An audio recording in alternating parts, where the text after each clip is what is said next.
जय श्री राम दोस्तों भक्ति फैमिली में आप सभी दोस्तों का फिर से एक बार स्वागत है। दोस्तों, कलयुग की अजीब कलाकारी है।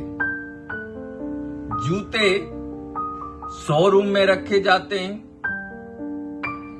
किताब फुटपाथ पे रखे जाते हैं, शराब और नगद दुकानों में, दूध उधार गली गली में मिल रहे हैं। कुत्ते को महलों में रखे जा रहे हैं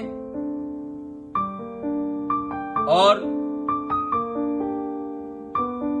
बच्चे को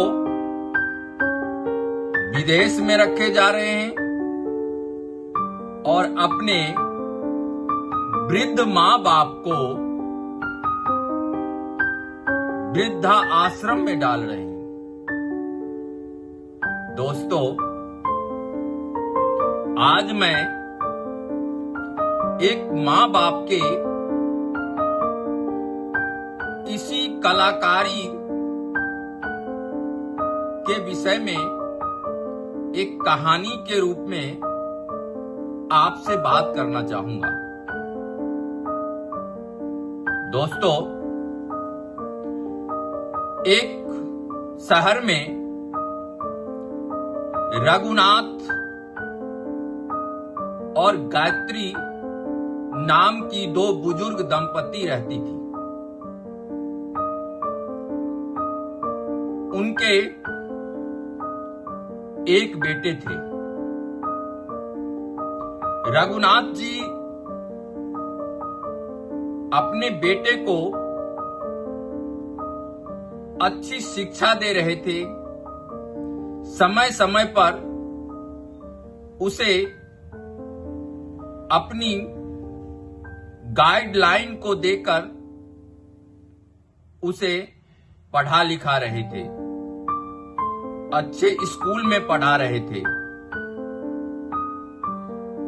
रघुनाथ जी काफी शिक्षित और अनुभवी लोग थे। दोस्तों, रघुनाथ जी के बच्चे जब पढ़ लिख लेते हैं तो पिताजी के गाइडलाइन से उनके बच्चे को एक अच्छी सी जॉब, हाई प्रोफाइल जॉब लग जाती है। जब रघुनाथ जी के बच्चे को जॉब लग जाती है तो हर माँ बाप का इच्छा होता है कि अब उनके बच्चों की शादी कर दिया जाए। रघुनाथ जी ने भी ऐसा ही किया। उन्होंने बड़ी धूमधाम से अपने बेटे की शादी कर दी। जब रघुनाथ जी के बेटे की शादी हुई, जब घर में बहू आई तो बहू हाई फाई सोसाइटी की रहने वाली थी और रघुनाथ जी धार्मिक विचारधारा के लोग थे। उनको रघुनाथ जी के विचारधारा से वो मैच नहीं खा रही थी। रघुनाथ जी की बहू उनके बेटे को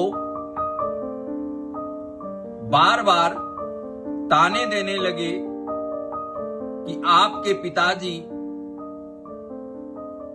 हमेशा पूजा पाठ करते रहते हैं, टीवी में धार्मिक चीज देखते हैं और हमें हर बात पे कुछ न कुछ ज्ञान देते रहते हैं।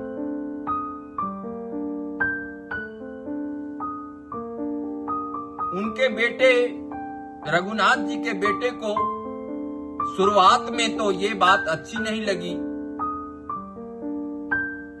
लेकिन धीरे धीरे रघुनाथ जी के बेटे का विचार भी बदलने लगा। समय बीतता गया, ये हर रोज की कलहबाजी शुरू हो गई। एक दिन ऐसा हुआ कि रघुनाथ जी को एक पोते जन्म लिया और वो देखते देखते 8 से 10 साल का भी हो गया। रघुनाथ जी और उनकी पत्नी पोते को देखकर बहुत खुश थे, उनके साथ खेलते थे, बातचीत करते थे और धार्मिक बातें उनको बताया करते थे। रघुनाथ जी की बहू और बेटे को ये बात सही नहीं लगने लगी और उनकी बहू रोज रोज उनके बेटे से लड़ाई करने लगे कि आपके पिताजी के वजह से मेरा बेटा टीवी नहीं देख रहा है, मेरा टॉमी यानी कुत्ता घर पे नहीं आ पा रहा है। उनके बेटे के मन में उनकी बहू ने जहर घोल दिया और रघुनाथ जी के बेटे का मन भी बदल गया और उसने अपने बेटे को, अपने पिताजी को एक वृद्धाश्रम में डालने का निर्णय लिया। रघुनाथ जी का बेटा डरते सहमते अपने पिताजी के पास गया, बोला पिताजी मैं कुछ दिनों के लिए बाहर जा रहा हूं और आप को मैं एक जगह कुछ दिन के लिए रहने के लिए छोड़ देता हूं। रघुनाथ जी और उनकी पत्नी को यह बात समझ नहीं आई, लेकिन बेटे की आग्रह पर वो उनके साथ चल दिए। दोस्तों, रघुनाथ जी का बेटा उनको एक वृद्धाश्रम में लेके जाता है और उनको वहां की सारी प्रक्रिया करके जो भी पैसे लगते हैं वो पैसे दे करके उसे वहां रख दिया और वहां से चल दिया। रघुनाथ जी और उनकी पत्नी को अब सारी बातें समझ में आने लगी। वो काफी दुखी हुआ। दोनों ने विचार किया, जिस बेटे के लिए मैंने इतना कुछ किया, आज मेरा बेटा मुझे ये दिन दिखाया। विचलित हो रहा था, अंदर ही अंदर घुटन सी हो रही थी, लेकिन रघुनाथ जी और उनकी पत्नी क्या करते, क्योंकि जिस बेटे को उन्होंने जन्म दिया था, कभी सोचा भी नहीं था कि उनके साथ उनके अपने बेटे भी ऐसा कर सकते हैं।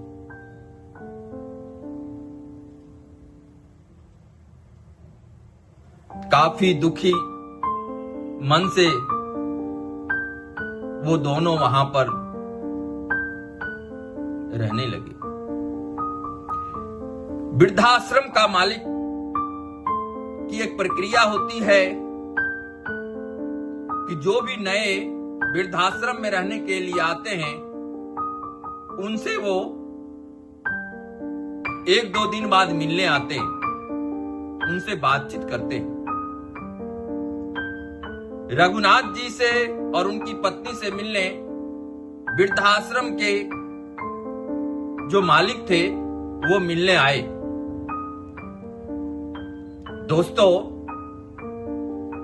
अगर आपने सही कर्म किया है ना, तो ऊपर वाला आपको जरूर मदद करता है। वृद्धाश्रम का मालिक बहुत ही अमीर था। जितना वो अमीर था उतना वो दिल से भी अमीर था। रघुनाथ जी से जब मिलने वृद्धाश्रम के मालिक आए, जैसे ही रघुनाथ जी के पास आए, वृद्धाश्रम का मालिक देख करके चौंक गया। बोला, गुरुजी आप? रघुनाथ जी घबरा गए।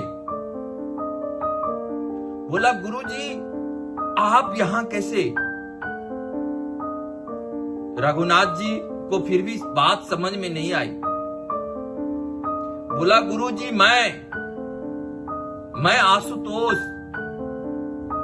आपने मुझे पहचाना नहीं?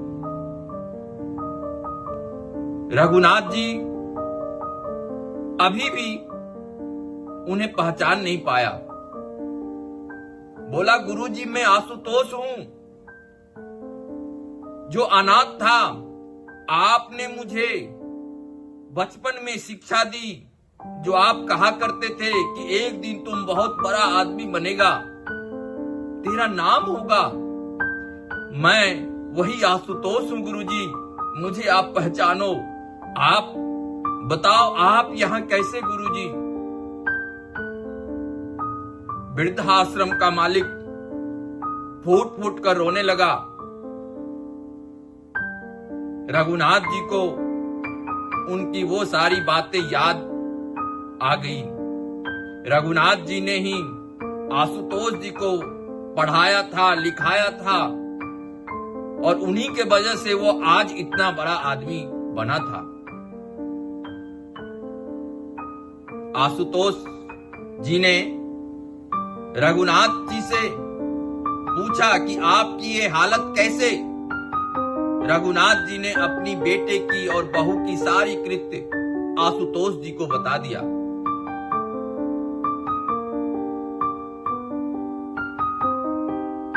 आशुतोष जी वृद्धाश्रम के जो मालिक थे,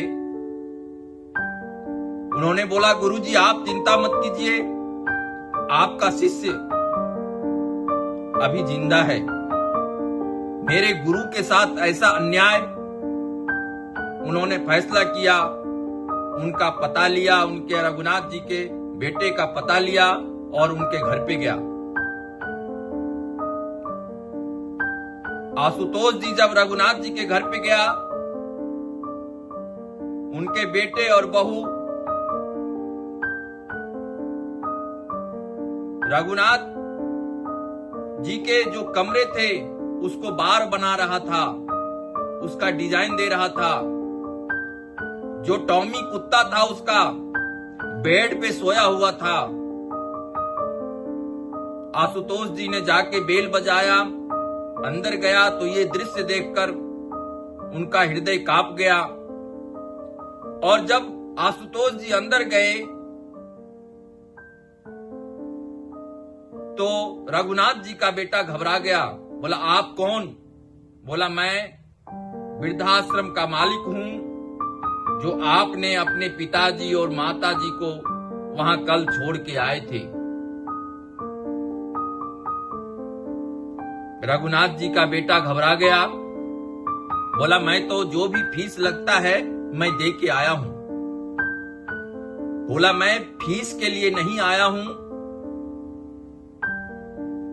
आपने जिस पिताजी को मेरे वृद्धाश्रम में छोड़ा है, आज मैं जो भी कुछ हूं मैं उन्हीं के गुरुजी के वजह से हूं।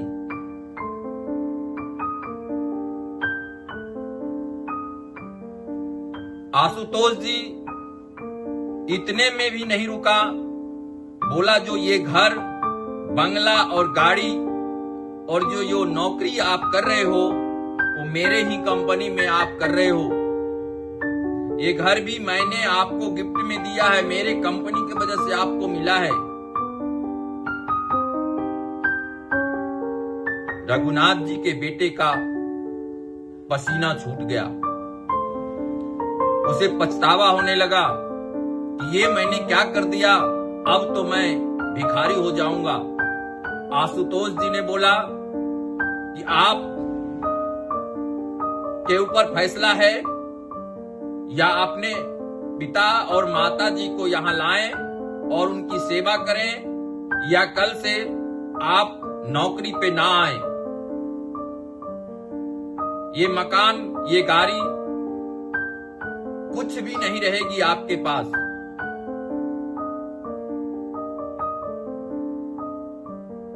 आशुतोष जी ने उसी समय रघुनाथ जी के बेटे का त्याग पत्र का लेटर थमा दिया और वहां से निकल गए। रघुनाथ जी का बेटा बहू घबरा गए और वो भागते भागते, दौड़ते भागते वृद्धाश्रम में गए और अपने पिता और माता जी के पैर पर गिरे और उनसे माफी याचना किया। पिता माता के दिल में माफी का जगह तो होता ही है। अपने बेटे को उन्होंने माफ कर दिया और उनके साथ रहने लगे। दोस्तों, इस कहानी से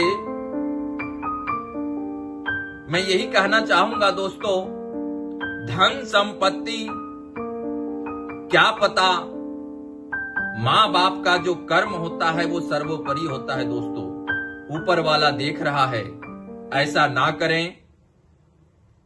आगे एक अच्छी सी वीडियो के साथ आपके साथ आऊंगा दोस्तों, आप लोग मेरे वीडियो को पूरा देखें, शेयर करें, लाइक करें। आपकी एक छोटी सी पहल हमारे परिवार को बड़ा कर सकता है दोस्तों। जय श्री राम, हर हर महादेव।